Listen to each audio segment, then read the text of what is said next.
Welcome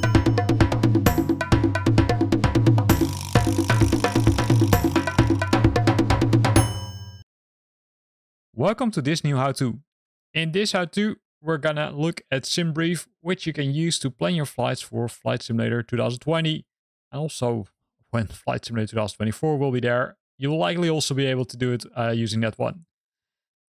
This is a follow-up as part of the video which I created earlier about the RAC and the RAC cycles, specifically about what they include, when they are released, but also how to update your Flight Simulator installation to make sure that you're using the latest RAC cycle, because that's important. In addition to that, we looked at 4 tools, 4 freeware tools, which you can use to plan your flights, and one of them is Simbrief. So let's get started. So the first thing you need to do, of course, is go to simbrief.com and then make sure that you have an account. If you don't have an account, you can create one.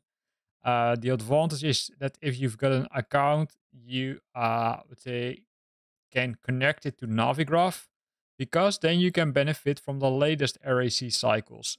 Keep in mind, although Simbrief is for free, if you want to use the latest RAC cycles, then you would need to have a Simbrief subscription. But it's not mandatory for basic use, right? So for simply flight planning, you don't need it. But if you want to get the best experience, you already know probably what the answer is.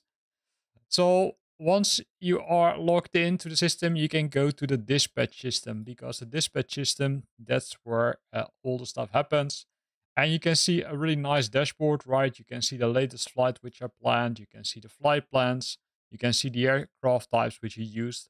And this one on the right side shows the Navigraph subscription. In my case, the unlimited one, which gives me, I would say, the latest version of the RAC cycle, but also some other integrations.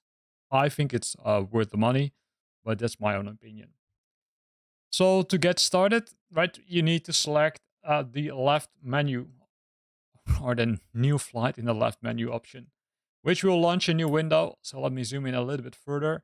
And that contains a lot of sections. So the first section is the flight info, and the flight info contains multiple fields which you need to populate. The most important ones, of course, are the departure and the arrival, but also the airline, ICAO code, as well as the flight number. They will need to be populated.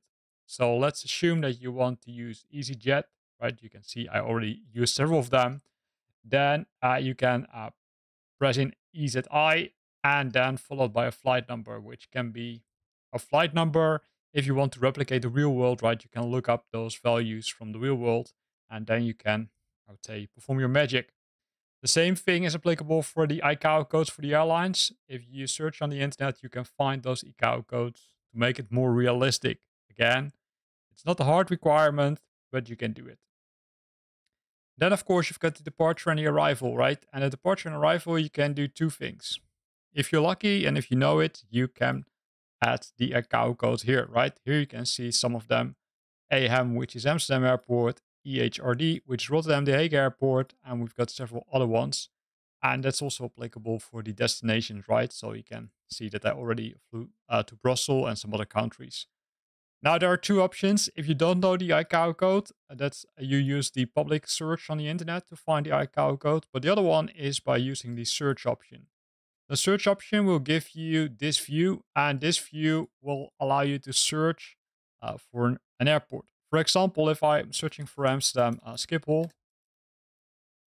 type it correctly, else it won't find it, of course, and then hit enter, or sometimes you don't need to hit enter. Then it will give me the ICAO code, which is the identification of the airport. It will also give me the IATA or FAA code, which is AMS. It gives me the airport name as well as city, and then I can press select. Now, the same thing, of course, you can do for the, say, destination, right, or the arriving airport. So in my case, if I want to fly to London Heathrow, right, that's Echo Golf Lima Lima, I can do it like this. And then if I would press search, then it won't find it, because you need to keep in mind that if you press search, it won't do much, but you can still see that you can search using the ICAO code, using the airport name, and likely if we are adding the, let's say, IATA code, we can also search for that one. That will result in a little bit weird view in this case. because it searches on the ICAO code uh, as well as on the FAA IATA code. So keep that in mind. So in this case, London is fine.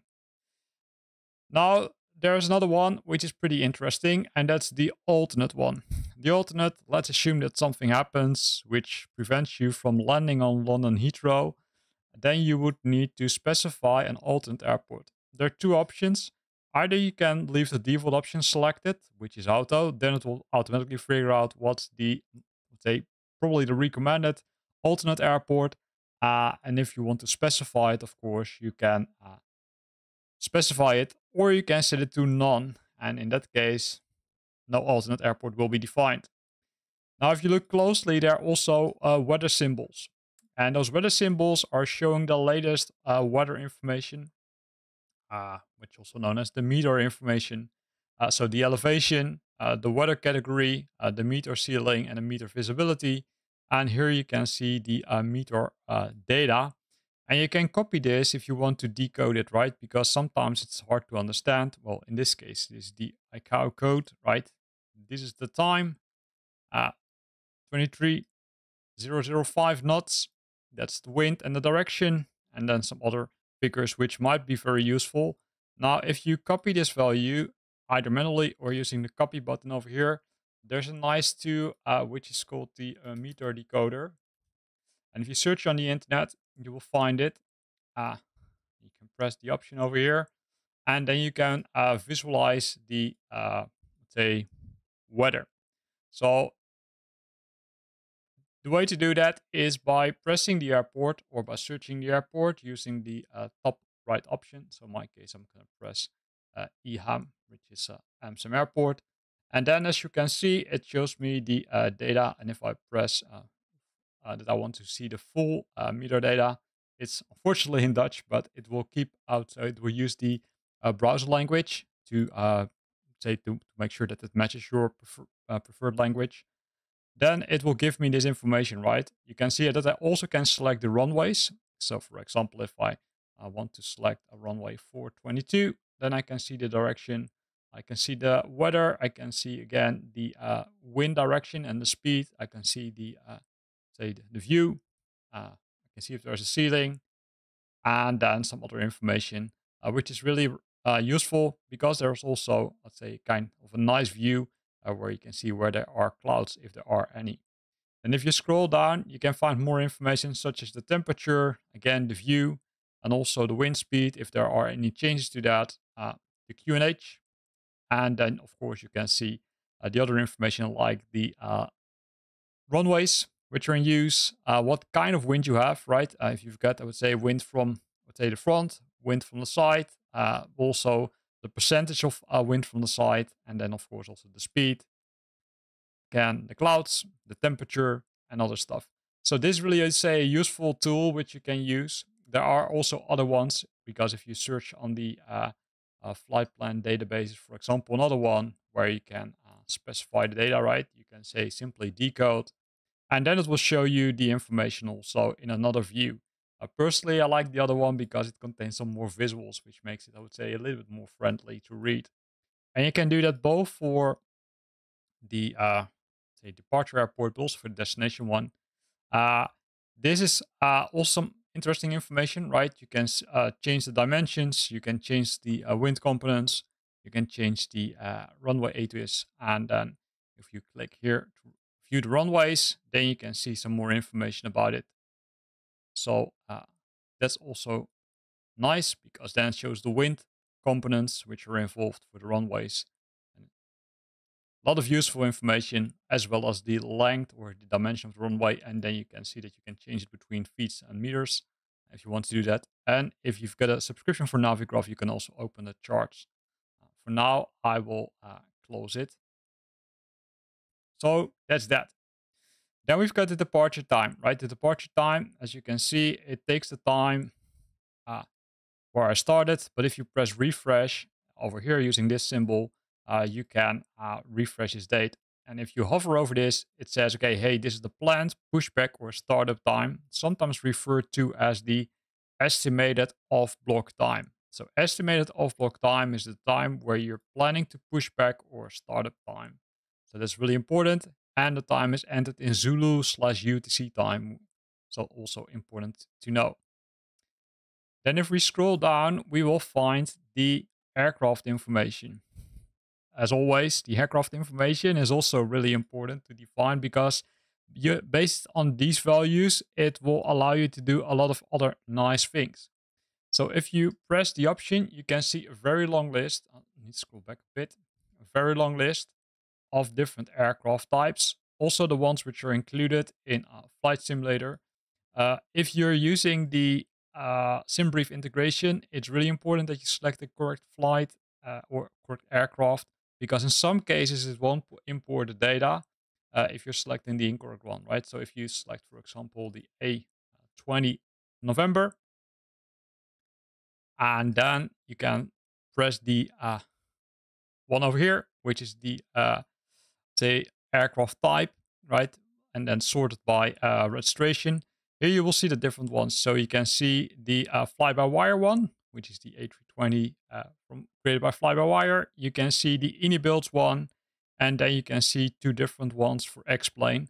Well, in our case, if we want to use the ini-builds version 2, we select this one. If you want to use the A320, let's call it V1, right? The out-of-the-box version of the aircraft, you can select default. So in my case, I will select this one. And after that, it will populate certain fields. And let's go to them. So first of all, we start with the cost index. As you can see, it's set to auto. And that's could be fine, right? If you want to be, I would say, if you want Simbrief to auto calculate the value, but you can also modify this value. But what is the cost index? Well, the cost index is the value used by the airlines to balance between fuel consumption against flight time, right? So that means a lower cost index means that the aircraft will fly more economically, saving fuel but taking longer. While if you increase the value, right, you're increasing the cost index, it will result in a faster flight, but as you can imagine, it also results in a higher fuel consumption. So it's either flying faster, vs, let's say, flying slower, which have an impact on the cost. So it's really important that you say figure out what you want to use. So in my case, I will leave it to Simbrief, which, if I'm correct, goes for the most fuel efficient way.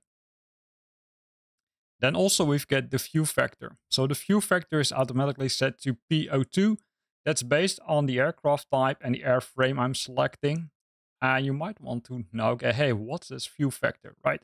That fuel factor allows you to change the parameters to adjust the fuel burn rate. And that has to do with some aircraft types are performing a little bit different compared to maybe another one. In that case, you need to adjust this fuel factor.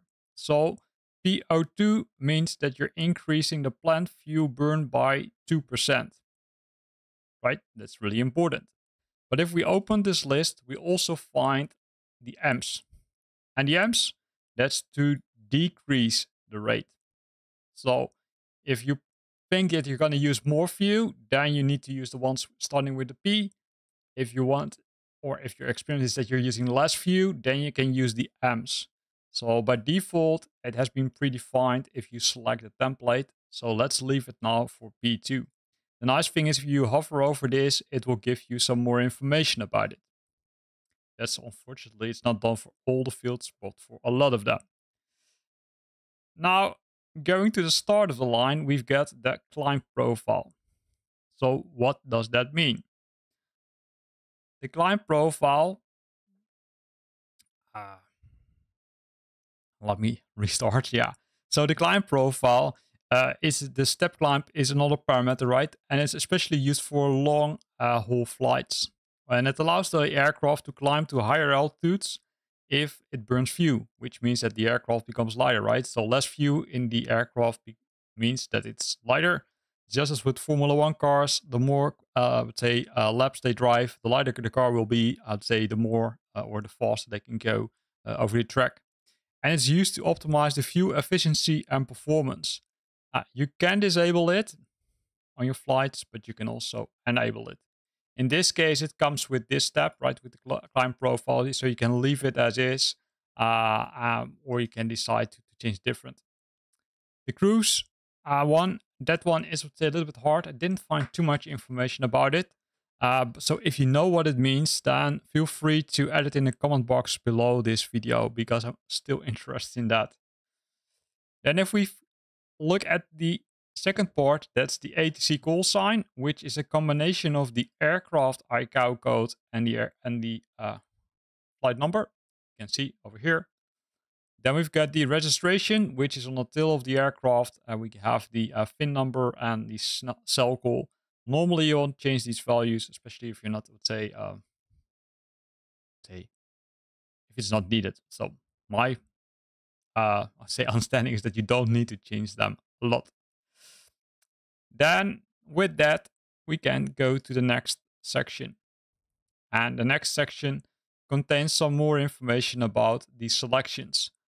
And as you can see, it's using the current RAC as we speak. This is the layout of the OFP, the Operational Flight Plan, which we will discuss in a little bit more length, say later on. Then we've got the RAC cycle. We've got the units which we can define, right? So it's kilograms or pounds. You can select the flight maps, which can be detailed, which contain all the details. It can be the route only, which only shows the route, or it can be simple, or you can set to none. That really depends on what you prefer. Play around with these settings and then select the correct one which you want to use. In my case, I leave it to default, which is the detailed, which is the default setting. Then we've got the taxi time. That's in minutes. That's, say, the approximate taxi time you would need to go to the runway. We've got the flight rules. And there we've got IFR. We've got VFR, right? Instrumental flight, visual flight. And then we've got a combination if we want to move from IFR to VFR or VFR to IFR. So in our case, we leave it to IFR. The schedule flight, as we already discussed in the beginning, but you can also make it non-scheduled. You can set it to general aviation for the smaller aircrafts. You can set it to training or military, but in our case, we leave it to scheduled. And you can define the number of alternate airports. And if you now look already on the other side, you can see that our flight to London, right, to Heathrow, has this one, which is, I would say, pretty close to Manchester, has this is the alternate airport already, right? So it already came up with this airport. Then we've got a lot of, let's say, selection boxes, right? Detailed nav log, ETOPS planning, and ETOPS. Where does it stand for, right? Do you know it? Well, if not, it stands for Extended Range Twin Engine Operational Performance Standards. And it's crucial for flying the twin engine aircraft over long distances. And what it does, it helps you figuring out the maximum distance the aircraft can fly from a suitable emergency airport, right? So you can adjust it if you want. If you don't want to include it, you can leave it off. By default, I think Simbrief will automatically calculate it for you. But let's figure that out if we go to the optional entries. Then we've got the plan step climbs, the runway analysis, the NOTAMs, right? NOTAMs. That's simply the information which is, I would say, being shared with the airman, which means, I would say, everybody using the airspace, and the FEAR NOTAMs, which are also there. So you can enable them or you can disable them. The good thing is that if you want to save it as the defaults, you can press the Save Defaults option, of course. Then we've got some optional entries. And the optional entries also pretty interesting because they contain some information. You can define the scheduled block time. You can select the departure runway. You can select the arrival runway. And if you go over this, you can see that you again have the weather, which we already discussed. But the other one, which is also pretty cool, that's the takeoff performance. So what it will automatically do, it will take the aircraft type as well as the airframe, and then we'll pick up the runway, in this case in feet and the kilograms. And then you need to specify the weight of the aircraft. And if you do that, or once you did that, you can press calculate, right? So here it says, okay, minimum value 42500. So let's enter that to show what it does. So here we've got the flap settings, optimum, thrust level, thrust settings 3, to go, flex, bleed setting auto, and the eyes also set to auto. And ready to calculate, well, then start calculating, please. Well, we can do that, but then we need to first make sure that we define the rest of the data, right? Which means the wind, the in HG, right? You can change it or also to hectopascal, but it will automatically pull this data from the previous information, which is already there. You can populate the weather by pressing the option again, and then make sure that the flex assume temp, right? If we hover over this field, that it contains a description, right? That's enable or disable the reduced thrust, and reduced thrust is likely to, let's say, reduce fuel usage. And we've got the improved climb, which is enabled. And if we press calculate, that will automatically calculate the takeoff performance for this aircraft. Right here, you can see the information. So you can see the inputs, but also the outputs. So the outputs are the flaps should be set to 1, the thrust leveler should be set to flex, selective temperature to 6.7, and then we've got the V1, the VR, and the V2. V1, V rotate, and V2 speeds, which are the calls which you get when taking off. You get the runway limitation, the limitation code, the bleeds if they need to be switched on, and the eyes if it needs to be switched on. Well, likely due to the nice weather, you don't need to switch it on, but it could be in some scenarios that you need to switch it on. The stop margin, right? When you what's the maximum length which you are on the runway before you can make an emergency stop, and the green dot 170. So that's cool. You can copy it or say simply read it and then simply close it. The same thing can be done for the calculate the landing performance, right?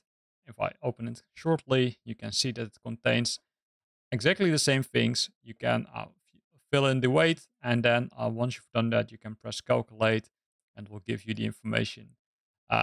Some aircraft types, especially if you're having the Navicraft subscription, also do have this within the aircraft, so you can also do it, let's say, during flight. Then we're going to the altitude, and this is the cruise altitude. Eventually, that will be automatically specified. The number of passengers, the freight, right? That's in kilograms, the payload, and the zero fuel weight.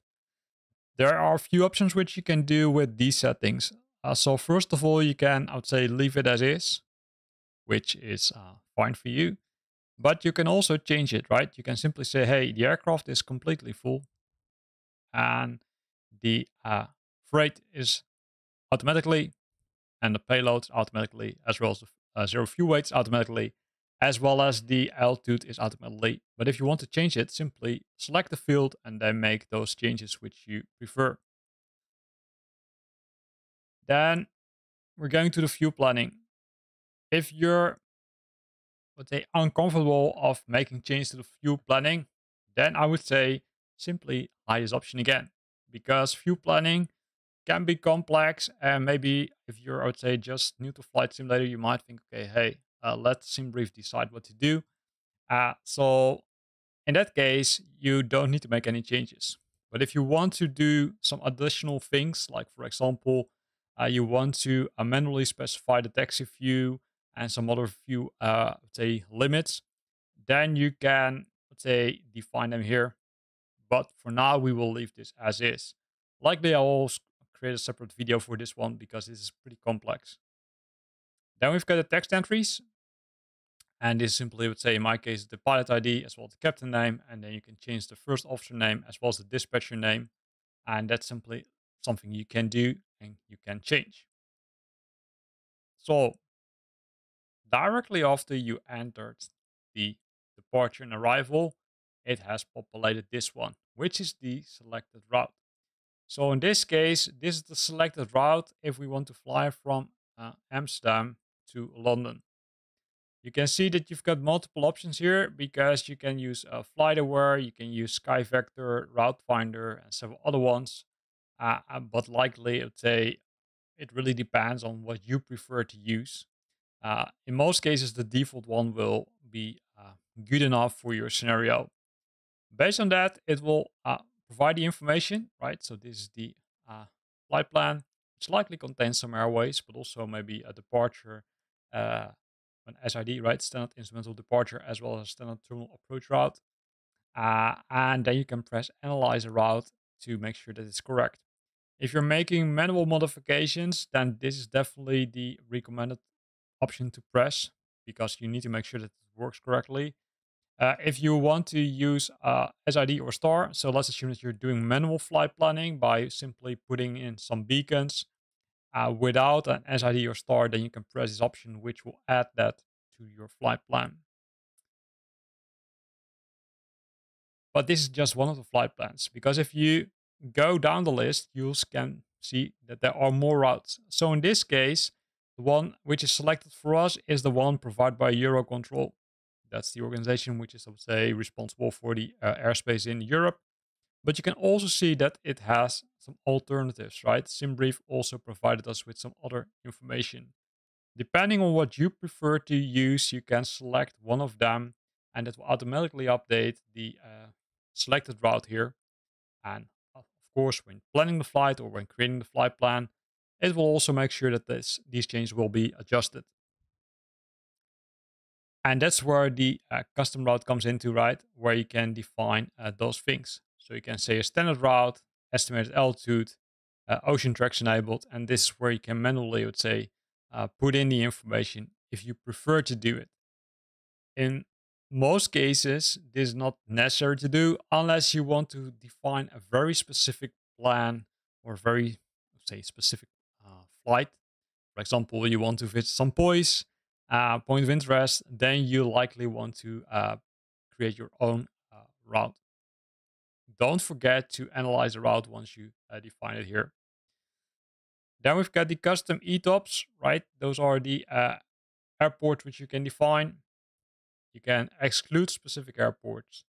You can specify certain alternate airports. But in most cases, you won't need to do it unless you want to specify a very specific one. So again, I will close this window. Historic weather is disabled as well as the debug parameters because that's not something we need to do. So once you've done that, then there are a few options. First of all, you can do the briefing preview, or you can simply say generate a flight. So if you press the briefing preview, you will get the OFP. And the OFP is pretty interesting because the OFP contains a lot of data. And a lot of data really means a lot of data, right? So let's go to the sections. So first of all, we see our flight number. Over here, we can see the date. We can see our departure and arrival. Then we can see the aircraft type as well as the registration ID. We can see the release as, again, the date.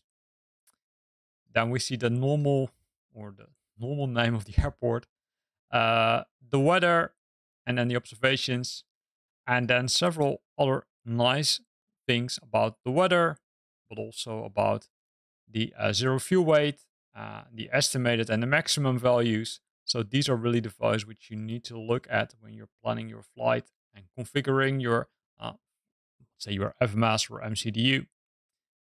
Here are the other parameters which we defined. So, right, based on the cost index, it has said, okay, hey, the cost index, remember we set it automatically. It says, okay, hey, the cost index should be 337 or 373. Then we've got the ground distance, the air distance, GC, not 100% sure what it stands for. Then we've got the wind directions, the fuel bias, right? So the fuel adjustment which we needed to make, which we set to PO2. And then we have the alternate airport EGCC, as well as the flight level steps. In this case, only one up to this level. Then we come to the plan view, because remember that I said, okay, hey, you can either define the view plan yourself, or you can let Heathrow do it. In this case, I did it automatically, right? So here's the timestamp. So it will take us roughly 50 minutes. And this is the view it's going to consume. And then you can see some other values also. So here it also says, okay, hey, this is the minimum takeoff view and the flight time. And then based if you made some changes, for example, you added some additional view, it will be listed on this line over here. So in this case, you can see if we're landing at, what is it? London Heathrow, right? We are likely have consumed this amount of fuel. We still have enough fuel left. And that's also important, right? Because you don't want to, say, be very close to the airport and then figure out that you don't have any fuel left. The taxi view, right? This is the view we need for taxiing. And then we've got the block view, which is the takeoff view, plus the taxi, which is in this case 4873. Then we see some other information. No tankering recommended, right? So you don't need to review. Then there's some things, right? You need to place your signature. This is the dispatcher, and the dispatcher name will be automatically, let's say, or be randomized, right? So you will see different names if you're using it. Then we've got the alternate route to information. So EGCC, runway 23, R, destination, and then the vias, right? In this case, the airways, the flight level, and then also the view. So that will contain some more information about if, for example, London Heathrow is closed and we need to go to EGCC, then this will be applicable. And if we then scroll further, we see the routing information. So this is the route ID, which is defined by Eurocontrol. Then, and that's if I'm correct. Again, this is how I understood it. Then we've got the information about the route, which is the airport, including the departure runway. Then we've got certain SIDs as well as airways, and then likely also we've got some stars. And then in this case, we land on London Heathrow runway 09 Lima. And if you scroll down, you've got far more information, such as, okay, the operational impacts, right? So if the weight changes up and down, if you change the flight level, if you change the speed and the impact it has. So keep that in mind. You can read to it, although I'd say I didn't use it, but hey, I'm not a real pilot. So maybe if a real pilot sees this video, he says, okay, hey, but it's important because of this and this reason. But likely it has an impact. If you're changing the weight, right, then you need to understand, okay, hey, which means that the fuel consumption will be increasing or decreasing. Because the P again is increasing, the M is decreasing. Then some aids information, and then we go to the times. And those times are also including the block time, right? That's the time where we're going to depart. Then we've got the weights of the aircraft, which includes the estimated weights, the passengers, the cargo, the payload. Then we've got the zero fuel weight, the fuel itself. And then we've got the clearances, right? So clearances check is disabled. So in our case, we won't see much. And then eventually we will find, or we will arrive at the flight log. And the flight log contains a lot of interesting information because it contains really step by step from which airport we're going to depart. Then also we've got the long and latitude. Then we can see the airways which we're going to use. And as you can see, we're using airways or SIDs because normally if they would be, let's say, direct, you will see it in the flight plan. Unfortunately, of course, there's nothing in here, but you will see it. Then there's additional, I would say, characters in front of it where you know, okay, hey, this is not an airway, but this is a direct flight to a specific airpoint or waypoint. And then it will be pretty clear visible in the flight log. And this contains all the information, right? Also, if we scroll down or scroll up, sorry, flight level, wind, and if you would say if you need to increase or decrease the fuel consumption, a lot of cool stuff. And eventually you will also find the top of the climb. And if we scroll down, we also likely have the top of descent in some scenarios. So let's scroll down a little bit. Here it is, top of descent. And you can see that this one is still an airway or a stand terminal approach route. So normally going back to the top of the list, if it's not an airway, then you will see that this is not being displayed. For example, if this would be the airway, then you will see a DCT. So Delta Charlie Tango, and that means direct. And if we scroll down the list, we will find all the individual runway or airways, sorry, in this case. Then going down the list, we will find some more information about the wind information. Climb, top of descent, EDRIT, upnet. Could be useful if you want to do your flight planning. Then we've got the AC flight planning, right? The ICAO flight plan, which contains some other information, like also the departure airport, the destination airport, as well as the alternate airport, and then some other information. So a lot of things, right? And if you thought we were ready, no, we're not, because they also have the runway analysis, which will show you some more information about the runway, including the selective temperature, if you need to switch on the bleeds. And then we've got the ACARS runways, right? The other runways which are there. And then also, if you decide to use another runway, or if you've been instructed to use another runway, what are the configs which you need to put in place, right? So if we would need to use runway 22, then you can see that the flaps are different, and also the V1, the VR, and the V-rotate are limited or are changing. So the limits are different. And a lot of information, as you can see, also for the other conditions, right? So if it's raining, then the other things are applicable. So keep that in mind, that you will need to make some adjustments if the weather for some reason changes, or if you've been assigned another runway due to some circumstances. So with that, if we now click close, we can generate the flight plan. So if you generate the flight plan, it will create the files which are required for you to use it in Flight Simulator. In addition to that, it will create a nice map over here, which you can, I would say, hover over, right? Which identifies, in this case, the individual waypoints, but also the speed, the altitude, as well as from which runway they're part of. But also, and then I need to zoom in a bit because else you can't see it. So if I, for example, zoom into Hypnos, you can also see that the time, right? So the estimated time is 16 minutes after departure. Flight level should be 240. The speed N0408, as well as the airway, which is L980. That contains some interesting information which you might want to use in your scenario. In the left side, there's a more friendlier version of the, let's say, OFP. So you can see the load sheet, which contains all the information. You can see the route, you can see the dispatch remarks. But also there's a briefing preview, right? How can I read this? So if you need to have more information besides the information I already provided to you, then you can click on this link. And if you click show details, then it will show the plan which we already went to. If you're having a subscription, then you can use charts to open it. So let me press it.